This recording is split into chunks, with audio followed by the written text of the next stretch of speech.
Hello. Hello. Welcome to Canada, Thank you. my elf. um, you're this dichotomy. You know, we have this idea of who you are on stage and screen, and then you write this memoir where we obviously are invited in to see a very different and important and big side of your life. It's wrenching. It's a wrenching memoir. It's hard to read about your relationship with your dad. Yeah. Um, and you like from like page 10 you're describing like terrible physical abuse that you suffered at his hand. And I'm wondering all these years later, Alan, why the decision to share your childhood, your life now? Well, it was a variety of reasons. One was I wanted to write something else, and I was wanting to write something about my life, about stuff that happened to me, and I was kind of in the throes of doing so. And over the years, I've actually found that the things I've written most and things that I've felt best about and I've been most connected with people.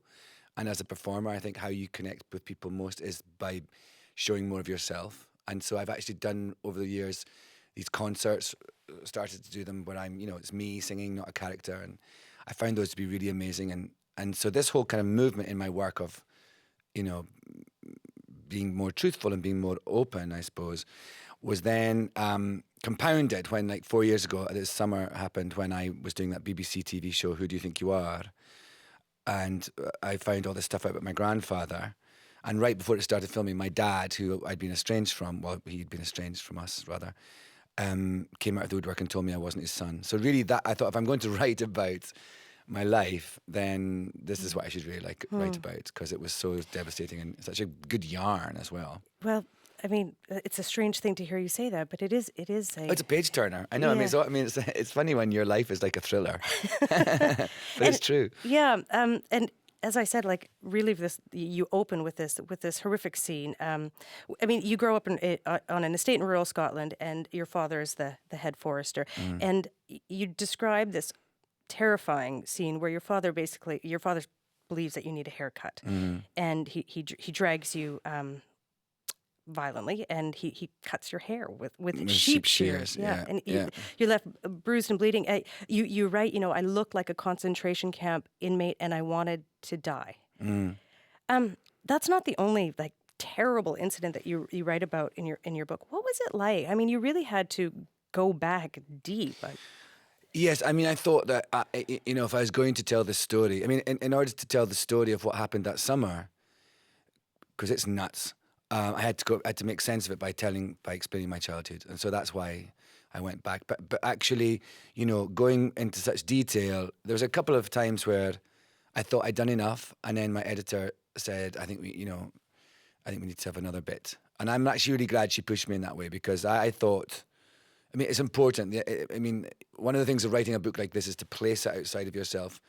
And it's been a really therapeutic thing to do, and say this was weird, this was insane, and this was not acceptable to me or anyone else. And so in writing about the more kind of violent, sort of crazed, psychotic episodes my father had, it's actually really important, I think, to kind of tell the story. And also it's really important for me to kind of and it was hard to do, because you have to kind of, it's like you sort of have to regress into that. Like, there's a bit in a shed where I had these saplings, and I've got to sort out these saplings, but he doesn't tell me what the rules are, and so of course I get hit. And for that, it was like I was going back into that actual moment, hearing the rain and the lighting even, and that was kind of hard. But it wasn't, those were just some of the incidents in the book. The rest of it wasn't as sort of traumatic to do. Can I ask about your hair? And I don't mean to make My light hair? of it. Yeah, because your hair is fabulous. And Right, I so mean, is does yours. that come? But does that come? Because your hair is important too. Does that come from this experience as a child? Oh yeah, totally. Like my I mean, it's kind of hilarious, because on The Good Wife, when I started doing The Good Wife, I was doing this movie and I had black hair like I do now, and then they kept putting grey streaks in it to make me look older and more, I don't know, dignified. And I said to them, we can cut out the middleman here. I have actually grey hair underneath this colour. So for the last 4 years or so, I've had grey hair, and kind of the same style, really. I've done, in the hiatus, I would do different things, but I basically always have a style that would fit back into The Good Wife, which has been very difficult for me, because I normally have, as I say in the book, more hairstyles and colours than most men have had hot dinners.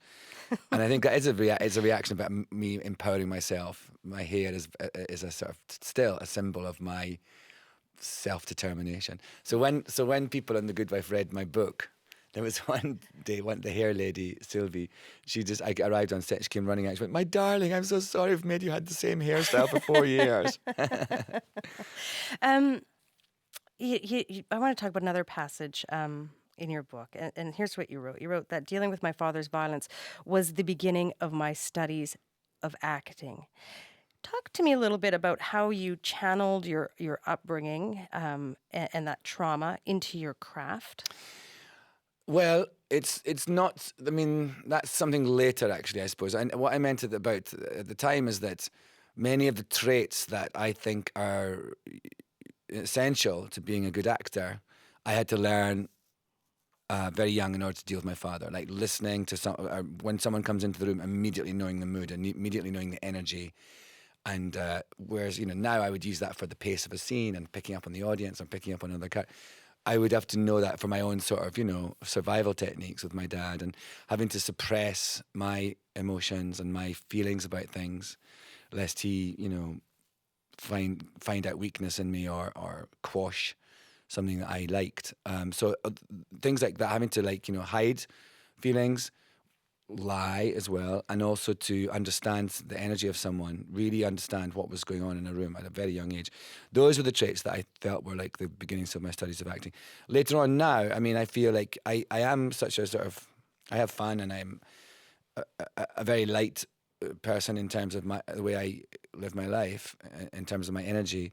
But I actually have, I realize that a lot of the work I do is very dark. It's so funny at the stage door when I'm doing cabaret and I come out and sign things, and it's a pretty intense experience, that show. And people say, "Oh, I saw you last year in Macbeth," and I did this really intense sort of almost one-man version set in a mental hospital of Macbeth, and that was, I thought I was going to die during that. And so I realized I do all these really traumatic plays and pieces of work, and so I actually think I have access to the darkness, definitely, but I choose to be in the light. But do you think that you are drawn to these roles, that you somehow deliberately pick these roles where you can unleash the emotion that you know so well from your upbringing? Because that is part of acting. Yes, I mean, I don't think I don't think it's quite as linear as that. I mean, I think I like being an actor because I can, pretend to be lots of different people, and I do have. I think if I'm doing one type of thing for too long, I get a little bored, and I think I've got other, there's other stuff that I want to explore or get out, whatever So definitely, and I've realised that as I've grown older, my range has a lot to do with my life experience, obviously. But it's not. I don't think it's something that I'm kind of. I mean, writing this book has been a very therapeutic thing in terms of telling the story and presenting a more holistic version of who I am, rather than just the one you might have imagined. And that's been very nice to actually sort of give people more of an idea that yes, you can be the person that people thought of me, but also you can, how you've got there is a completely different story. Well, I think it's interesting because I think you called yourself, you said that you survived your father. You've not only survived, you've thrived. Yes. Which is a place that many people who have similar experiences aren't able to have gone to. Have you done that? How have I done that? I mean, a series of like everything in life. I think luck, circumstance, opportunity, and strong will, and also my mom and my brother. I think of us all as survivors of my dad. We're very, very close, and very, this has been an amazing experience for the three of us. I mean, I do think of this as our book. And it's still having this life. Like another crazy thing just happened the other day. My mum told me about, like, one of my uncles came, my father had spoken to him just before he died, and they had, anyway, it's all, this kind of family drama is still unfolding, and the book is kind of becoming a part of it, which it's great. It's a great feeling to be sort of unleashing things to people who perhaps were living in ignorance for a long time. You say this is sort of your family stories that you share, obviously, the experience with your brother and your mother, because they were also victims in your household. But you're the actor. Do you think acting has helped you in a way that, them not being actors has not been able to help them? Well, yes, I think so, in a way that, I mean, in many ways. I mean, actually, in terms of the flexibility of my schedule, that's definitely helped me over the years. What do you mean? Well, like when I write about it in the book when I was about 28. I kind of had a nervous breakdown, and when you're an actor, you can sort of think, oh, okay, I need to like take some time off and get my shit together. Ooh, I said shit. Is that right? Well, you said it twice Twice, now. yeah, sorry. um, it's okay, isn't it? Well, Canada can say shit. yeah, it's okay. Yes. Okay, that's 3 I times. apologize if anyone's offended by my thing. Anyway, and so that actually I was able and to say, okay, I'm gonna, I didn't have a proper job, so I could take some time off and really sort myself out, and I did, and that's what was, actually a big turning point in my life, and that was my brother couldn't do that. He had a proper job and kids and and so it took him a little longer.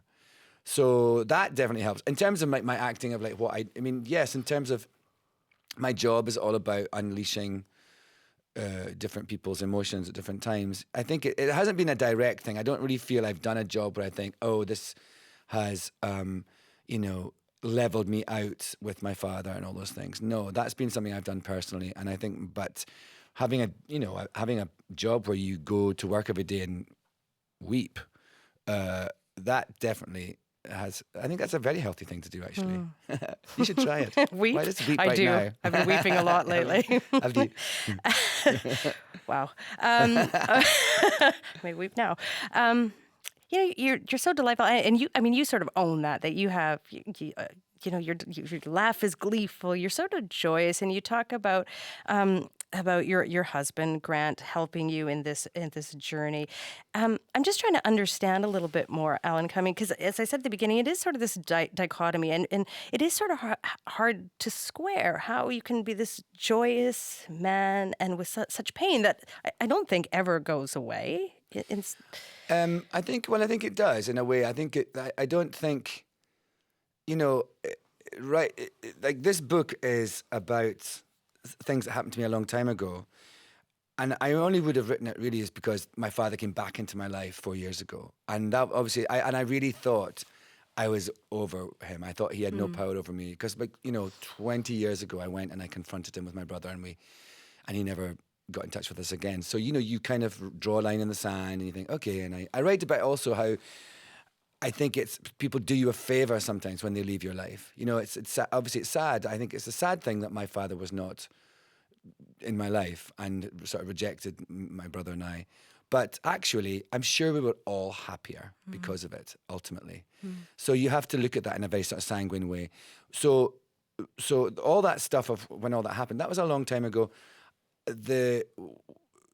When he came back into my life and caused such turmoil by telling me I wasn't his son, that obviously why I couldn't stop talking about it, why I wrote the book, is that he obviously did have a huge power over me still. He's my father, and so in a way, but it's not the same level of pain like I suffered when I was a little boy, because I'm now not in his thrall. I'm not a prisoner. It's just it was more infuriating because I was an adult now dealing with and I realized dealing with someone who was not sane, and that was the biggest revelation of the book, was I was dealing with someone who was mentally ill, and then in a way that's been the biggest, blessing is one of those awful words I hate. Comfort. Comfort, thank you. Is that in writing about it and talking about it so much, I realize what a great thing is that, for years I was trying to understand him and trying to analyze him and trying to work out why he was doing the things he did and why he did this and that. And I realized you can't rationalize an irrational person, and you can't expect answers from someone who doesn't have them himself, because he was, psychotic. You have sympathy for him? Oh yeah, I do, especially now, I think. I mean, now that I've come to understand that, I feel sorry for him. I feel, and also in terms of how his life, I think he missed out on so much, in terms of like with my life, my brother's life, and my brother's got these kids, and he didn't see all that. He didn't see them. And there's a couple of instances in the book where the British press, the lovely British press, kind of go to him, and he has no idea how to deal with that because he doesn't know me. He has no contact with me, doesn't know how to get in touch with me. And he, if my mum's like an old hand at all that now, but he had no kind of concept. And I felt sorry for him then, I tried to get them to apologize.